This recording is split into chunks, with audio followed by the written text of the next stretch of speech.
Hello दोस्तों, स्वागत है आपका आज के इस नए एपिसोड में। जैसा कि आप सभी जानते हैं, यह यूनिवर्स रहस्यमय चीज़ों से भरा हुआ है और इस यूनिवर्स में होने वाले किसी भी घटना के कारण को समझने के लिए फिजिक्स को 3 भागों में बांटा गया है: classical physics, theory of relativity और quantum physics. Quantum physics physics का वह हिस्सा है जिसमें एटम और सब एटॉमिक लेवल पर मैटर और एनर्जी के नेचर और बिहेवियर की व्याख्या करता है। क्वांटम फिजिक्स 20वीं सदी का सबसे रोचक प्रिंसिपल था, जिसे क्वांटम मैकेनिक्स और क्वांटम फील्ड थ्योरी भी कहा जाता है। क्वांटम फिजिक्स की खोज कब और कैसे हुई, तो चलिए चलते हैं ब्लैक एंड व्हाइट की दुनिया में। साल 1914 सितंबर को मैक्स प्लैंक ने क्वांटम फिजिक्स की नींव डाली थी। उन्होंने ब्लैक बॉडी रेडिएशन पर सर्च करके यह परिकल्पना दी कि लाइट और अदर इलेक्ट्रोमैग्नेटिक रेडिएशन एनर्जी का सतत प्रवाह न होकर एनर्जी के छोटे छोटे पैकेट्स के रूप में चलता है। इन पैकेट्स को क्वांटा कहा जाता है। हर क्वांटा की ऊर्जा निश्चित होती है। यह लाइट की फ्रीक्वेंसी पर डिपेंड करता है। इसका फार्मूला E=hv होता है। प्लैंक्स की इस परिकल्पना ने भौतिक जगत में हलचल मचा दी। बाद में इसी परिकल्पना का उपयोग करते हुए आइंस्टीन ने फोटो इलेक्ट्रिक इफेक्ट की व्याख्या की, जिसके लिए उन्हें नोबेल प्राइज से सम्मानित किया गया।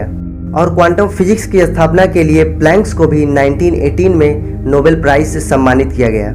आइए जानते हैं इस अजीब क्वांटम की दुनिया से जुड़े कॉन्सेप्ट के बारे में। Number 1, wave particle duality. ब्रह्मांड की हर चीज एक ही समय पर पार्टिकल और वेव के रूप में रहती है। इस ब्रह्मांड में जो सबसे छोटे पार्टिकल होते हैं, जिससे सभी चीजें मिलकर बनी हैं, उन पार्टिकल को हम एनालिसिस करें तो हमें एक प्रॉपर्टी दिखती है जिसे वेव पार्टिकल डुअलिटी कहते हैं। मतलब कि एक पार्टिकल भी होता है और वेव भी होता है। जैसे इलेक्ट्रॉन एक सॉलिड पार्टिकल भी है और एक वेव भी है एट द सेम टाइम। इसे यंग डबल स्लिट एक्सपेरिमेंट से प्रूव भी किया गया है। सबसे पहले डुअल नेचर ऑफ मैटर के बारे में लुइस डी ब्रॉगली ने बताया था। उन्होंने बताया जिस तरह लाइट वेव होने के साथ साथ पार्टिकल नेचर को शो करता है, उसी तरह मैटर पार्टिकल होने के साथ साथ वेव नेचर को भी शो करता है। इस फार्मूला के अनुसार जिस ऑब्जेक्ट का मास जितना कम होगा, उसका वेव नेचर उतना ही ज़्यादा होगा। इस हाइपोथेसिस को डेविसन एंड जर्मन एक्सपेरिमेंट के द्वारा प्रूफ किया गया, जिसमें इलेक्ट्रॉन जो कि पार्टिकल है वह वेव साबित हुआ। यानी कार, स्कूटर या और कोई वस्तु पार्टिकल नेचर के साथ साथ वेव नेचर को भी शो करता है, क्योंकि यह भी उन्हीं छोटे पार्टिकल से मिलकर बने होते हैं। समझ रहे हो? Number 2, uncertainty and probability. Classical physics की बात करें तो हम किसी भी टाइम में किसी भी घटना को पहले ही प्रिडिक्ट कर सकते हैं, अगर हमें उसकी प्रेजेंट कंडीशन के बारे में पता हो।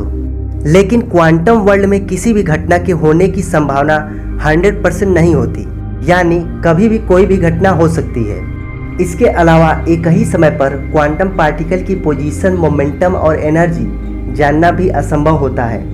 कब कौन सा पार्टिकल किस पोजीशन और किस स्थिति में होगा, यह नहीं कहा जा सकता। ऐसा इसीलिए होता है क्योंकि एक ही समय पर ब्रह्मांड में सब कुछ पार्टिकल और वेव की तरह व्यवहार करता है। यानी वेव पार्टिकल डुअलिटी के कारण ही अनसर्टेनिटी प्रिंसिपल एग्जिस्ट करता है।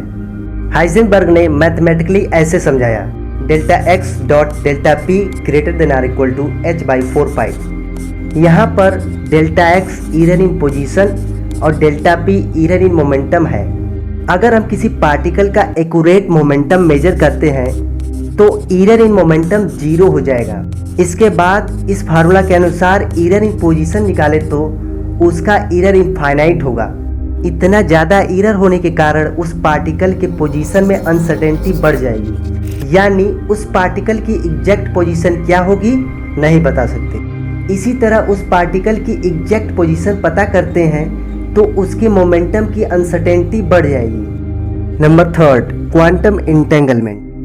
क्वांटम इंटेंगलमेंट के अनुसार जब दो पार्टिकल एक दूसरे के कांटेक्ट में आते हैं तब वह एक तरह से इंटेंगल्ड रिलेशनशिप बना लेते हैं। अगर इन दोनों पार्टिकल के बीच का डिस्टेंस चाहे कितना क्यों न बढ़ा दें, तब भी यह इंटेंगल्ड रिलेशनशिप बनी रहती है। और यह दोनों इंटेंगल्ड पार्टिकल एक दूसरे को इफेक्ट भी करते हैं, चाहे इन दोनों के बीच की दूरी कितनी ही क्यों न हो। यानी अगर हम पहले पार्टिकल के प्रॉपर्टी को मेजर करते हैं तो उसी समय दूसरा पार्टिकल पहले पार्टिकल की अपोजिट प्रॉपर्टी धारण कर लेता है। मतलब कि एक इंटेंगल्ड पार्टिकल कई हजार किलोमीटर दूर या ब्रह्मांड के किसी भी कोने में क्यों ना हो, अगर वह क्लॉकवाइज रोटेट करता है तो दूसरा पार्टिकल उसी समय एंटी क्लॉकवाइज रोटेट करने लगेगा। तो इतनी रहस्यमयी है क्वांटम की दुनिया। आज के लिए बस इतना ही, तो चलिए मिलते हैं नेक्स्ट वीडियो में।